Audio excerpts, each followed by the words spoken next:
Hei mua I te kirihimete mau pūai te katoa o ngā pirihimana takahi huarahi o Aotearoa. He whakatau tērā kua makere mai rā I ngā ngutu o te toi hau o ngā pirihimana, arā ia Howard Broad, whai muri ho I te pupuhitanga o etahi pirihimana me tā rāua kuri I o tautahi. Kia te huri ake tātou I naenei ki tā mātou karere kia Kingi Kiriona mo te hohonutanga o ngā whakamārama. Kingi. Scotty, I roto I te toru tau te kaumārua ngā pirihimana kua tūkinotia ki te pū ki te māripi rānei. Tokorua o ēnā I mate. Nō kona I toko ake ai te hiahia mo te kaupapa mau pū nei, engari I tērā tonu ētahi kei te whakahē. Ko te aitua I o tautahi te pupuhitanga whakamutunga I ētahi pirihimana. Ai ki te uniana he aitua tēnei kua korepea I huāke me I wātea ngā pirihimana tokorua ki te mau pū. Every frontline supervisor should be permanently armed. Every patrol car should have ready access to firearms. Hei mua pea I te kirihimete tutuki ai tērā hiahia. Kei te whakaritea he kaupapa I nāia nei e tāe ai e ngā pirihimana te mau pū ki roto I o rātau waka. Well, the Police Commissioner for some time has been working on looking at the policy in relation to access to firearms for our frontline staff. And one of the issues that he's looking at is the availability of weapons in lockboxes in frontline police cars. The criminals have very good access to firearms, obviously. We've got to at least be able to match that.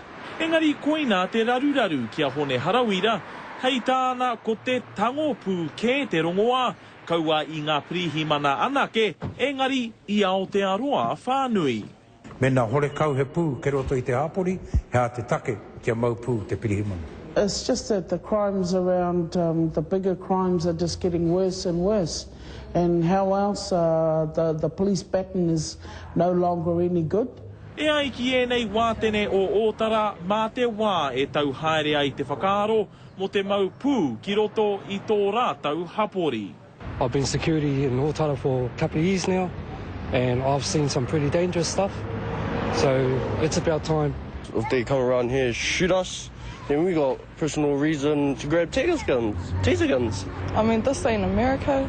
This is New Zealand, Aotearoa. I tēnei wā kei te haihana anake te mana toha I ngā pū ki ona hoa pirihimana. Nō reira ki te tūpono he aitua pēnei me tatari kia tai atu te haihana. E tata mate, e roa tai hoa. Nō reira Kingi, kua rongo rā tātou I ngā whakaaro o te hapori mo tēnei kaupapa. He pēhea ngā whakaaro o ngā pirihimana? Scotty, tokorua ngā pirihimana Māori nōmua I kōrero atu ai mātou I te rānei. Kāore rāiwa I hiahia kia pānuitia o rāiwa ingoa. Engari, e ai ki tētahi he tūpono noaiho te aitua I o tautahi. Nō reira kāore ia I te whakae kia mau pū ngā pirihimana. Engari anō tētahi atu hei tāna, kei te ngoikore a tātou pirihimana I te mea he iti noaiho ngā moni mo te whakangungu I a rātau. Nō reira hei tāna mā te pū e whai kahai ngā pirihimana, Scotty. Tēnā rawa atu koe Kingi, ka paira e ngā whakamārama.